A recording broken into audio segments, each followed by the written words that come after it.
আসসালামু আলাইকুম ওয়া রাহমাতুল্লাহি ওয়া বারাকাতুহু। যে যেখান থেকে ভিডিওটি দেখতেছেন সবাইকে জানাই মনের অন্তঃস্থল থেকে ভালোবাসা এবং অভিনন্দন। কপাল পড়লো চিন্ময় কৃষ্ণ দাসের। আসলে কিভাবে তার কপালটা পড়লো? ভারত বর্তমান এটা নিয়ে ব্যাপক তোলপাড়। আসুন শুনে আসি, মানে একটা ভিডিও দেখাই আপনাদের, তারপর বাকি কথা বলি। বলতো এখন সরকারের কোর্টে, তবে এই সিদ্ধান্তটা নেওয়া খুবই কঠিন একটা সিদ্ধান্ত নেওয়ার মতনই হবে, কারণ এই সিদ্ধান্তটা নিতে গেলে ভারতের চাপকে অগ্রাহ্য করতে হবে। এখন আমাদের সরকার কি এতটুকু শক্তিশালী, বা আমাদের আদালত কি এই মুহূর্তে এত বড় সিদ্ধান্তটি নিতে পারবে? তবে যেই পরিস্থিতি তৈরি হয়ে গেছে সেই পরিস্থিতিকে মোকাবেলায় এই সিদ্ধান্তের বিকল্প এই মুহূর্তে নাই। তবে এতে ভালো মন্দ দুইটাই ঘটবে। একটা হতে পারে যে সিদ্ধান্তের পর ব্যাপক আকারে এটা আরো বড় ধরনের একটা সংঘর্ষের রূপ নিতে পারে। অন্যদিকে সরকারের সাহসী পদক্ষেপের ফলে আবার এখানে এটা ভিন্ন রকম পরিস্থিতিও তৈরি করতে পারে। চিন্ময় কৃষ্ণ মুক্ত করার জন্য ভারত সর্বোচ্চ চাপ প্রয়োগের চেষ্টা চালাচ্ছে। বিজেপি সীমান্ত অবরোধ করবে বাংলাদেশকে ডর ভয় দেখাচ্ছে। এই সকল ডর ভয়ের মধ্যেও পজিটিভ বিষয় হলো, গতকালকে যখন আমাদের আইনজীবী সাইফুল তিনি নিহত হলেন, মসজিদে আপনার যেই ঘটনাটা ঘটলো এগুলোতে ফসে উঠেছে বাংলাদেশের অধিকাংশ জনগণ। ইসকনের বিভিন্ন সময় দেখেন, ইসকনের সব খারাপ আমরা এটা বলবো না, বাংলাদেশের রাজনৈতিক দলগুলোতেও সব খারাপ হয় না, কিন্তু যখন কোনো একটা পার্ট কোনো একটা অন্যায় অপরাধ ঘটাই ফেলে তো সেইটার দায়ভার পুরো টিমকেই কিন্তু নিতে হয়। ছাত্রলীগের অপবাদ, ছাত্রলীগের অন্যায়ের দায়ভার কিন্তু আওয়ামী লীগকেই এটার পরিণতি ভোগ করতে হয়েছে। এই সাইফুল হত্যাকে কেন্দ্র করে আপনার এই মুহূর্তে ইসকন নিষিদ্ধের দাবি আপনার উঠেছে। তবে এই দাবিটা এবার যারা ডাক দিচ্ছে তারা হচ্ছে হেফাজতে ইসলাম।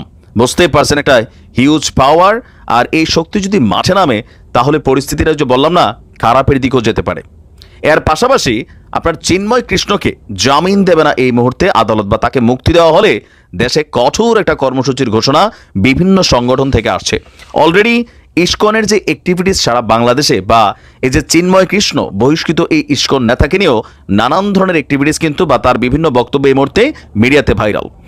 দর্শক, চট্টগ্রামে আইনজীবী সাইফুল ইসলাম ওরফে আলিফকে আপনার যেই ঘটনার পরিণতি তাকে বরণ করতে হয়েছে, এতে আপনার ইসকনকে নিষিদ্ধের দাবি তুলেছে। সন্ত্রাসী সংগঠন আখ্যা দিয়ে তাদেরকে নিষিদ্ধ করতে হবে। পাশাপাশি এই ঘটনায় যারা জড়িত তাদের দৃষ্টান্তমূলক শাস্তির দাবি করেছে হেফাজতে ইসলাম। গণমাধ্যমে পাঠানো বিবৃতিতে হেফাজতে ইসলাম বলছে, চিন্ময় কৃষ্ণ দাসের গ্রেপ্তারকে কেন্দ্র করে কতিপয় উগ্র যারা ইসকনের কর্মী সমর্থকরা চট্টগ্রাম আদালত প্রাঙ্গণে যেই ঘটনা ঘটিয়েছে, আপনার এই ঘটনার পেছনে ভারত বেসিক্যালি উস্কানি এবং মদদে জড়িত আছে। আর একই সঙ্গে এই সংগঠনটিকে সন্ত্রাসী সংগঠন হিসেবে চিহ্নিত করে এর সকল কার্যক্রম বন্ধ করতে হবে। তারা বলছেন যে হিন্দু কার্ড খেলে তাদের আধিপত্য কায়েম রাখতে আপনার ইসকন এই দেশে এই মুহূর্তে অ্যাক্টিভিটিস চালাচ্ছে। তাদের কি বলে যে আওয়ামী লীগের পতনের পর ভারত উন্মাদ হয়ে গেছে, সেই কারণে একের পর এক ষড়যন্ত্র চালাচ্ছে ভারত। ভারতের কোনো ফাঁদে পা না দিতে সাধারণ সনাতনী হিন্দু ভাই বোনদেরকেও আহ্বান জানিয়েছে হেফাজতে ইসলাম। হেফাজতে ইসলাম বলছে, যারা ভারতের চক্রান্তের সঙ্গে একীভূত হয়ে দেশ বিরোধী অরাজকতা তৈরি করতে সক্রিয়, তাদের বিরুদ্ধে আইনের শাসনের ব্যবস্থা আজকে প্রতিষ্ঠা করে সরকারকে আপনার দেখাতে হবে। আর এদেশের মুসলিমদেরও ধৈর্য সীমা রয়েছে, মাথায় রাখতে হবে। তবে চিন্ময় কৃষ্ণ প্রভুপাদ তার কিন্তু ভাই আমসালা দুইটাই যাবে। রাষ্ট্রদ্রোহী মামলা, ধর্মীয় ইস্যুতে তাকে ট্যাগ করে আয় না, তার মুক্তির বিষয়ে সরকার খুবই অনড়। বলা হচ্ছে সে যে অপরাধ করেছে ইসকন অথবা ধর্মীয় কোন ইস্যুতে তাকে গ্রেপ্তার করা হয়নি, তাকে গ্রেপ্তার করা হয়েছে রাষ্ট্রদ্রোহিতা মামলায়। সুতরাং এই ক্ষেত্রে এখানে সরকার নমনীয় ভাব পোষণ করবে না, তো তার মুক্তি আটকে গেল। পাশাপাশি ইসকন তার যে সংগঠন বাংলাদেশে সে যেভাবে লিড করে বিভিন্ন হিন্দুদের মাদ্রাসা মন্দির বিভিন্ন জায়গা দখল করে যে বিভিন্ন রকম বাণিজ্যিক কাঠামো গড়ে তুলেছে, সেগুলো নিয়ে কিন্তু একের পর এক প্রতিবেদন গণমাধ্যমে উঠে আসছে। আর এই সকল কিছুকে ফোকাসে রেখে ইসকনকে নিষিদ্ধের দাবি এখন বাংলাদেশে জনপ্রিয় হয়ে উঠেছে। সরকারের উপর চাপ আছে দুদিক থেকেই। এখন সরকার কোন সিদ্ধান্ত নিবে? ধন্যবাদ নাইম ভাই।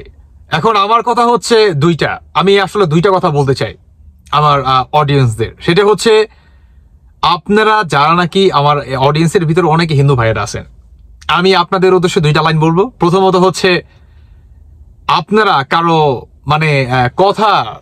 কথার মাধ্যমে আপনারা রাস্তায় নেমে যাবেন না, এবং যে বা যারা নাকি এই ব্যারিস্টারকে বা ব্যারিস্টারের হত্যার পিছনে দেয়, আমাদের বাংলাদেশে তদন্ত কমিশন আছে, তারা এটাকে খতিয়ে দেখবে, কেমন?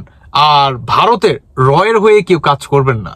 আমার ওই যে বললাম কথা একটি, যে দেশকে ভালোবাসুন, সবার ঊর্ধ্বে দেশ, তাহার উপরে কিছু নাই, বুঝতে পারছেন? তাই দেশকে ভালোবাসুন, দেশের মানুষকে ভালোবাসুন। আপনি হিন্দু বলে যে আপনি ভারতের পক্ষ টানবেন, বিষয়টা এরকম না। আপনি বাংলাদেশী, তাই আপনাকে বাংলাদেশের কথাই বলতে হবে, এটা মাথায় রাখেন।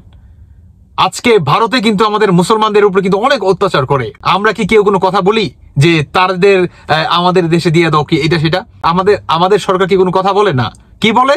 যে ভারতের মুসলমানদের উপরে তোমরা অত্যাচার করো না। আমরা শান্তিপূর্ণভাবে বিষয়টা আপনার মানে করি। কিন্তু ভারত কি করে? ভারতে বিজেপি কি করে? সংখ্যালঘু এই কথা দিয়ে দিয়ে আমাদের বাংলাদেশে যে হিন্দু ভাই বোনের আছে এদেরকে উস্কে দেয়। আর ভাইয়েরও আসলে বোঝে না, সরল মনে তাদের কথার আপনার উস্কানিতে রাস্তায় নেমে পড়ে। তাই বলবো, রাস্তায় নামার আগে একটু দেখে শুনে বিবেচনা করে তারপরে রাস্তায় নামবেন। অচিরেই নেমে নিজের জীবনটা হারিয়ে ফেলবেন না। আপনার জীবনটা দেশের জন্য অনেক মূল্যবান। নিজেকে কখনো হালকাভাবে নিবেন না। কেমন বলা যায় না তো আসলে কার মাধ্যমে দেশের জন্য কোনো উপকার হয়। তাই বলবো, নিজেকে, নিজের জীবনকে ঝুঁকির মুখে নিবেন না। অন্যের কথায় নিজের জীবনকে ঝুঁকির মুখে ফেলাবেন না। ধন্যবাদ সবাইকে। আল্লাহ হাফেজ। আসসালামু আলাইকুম।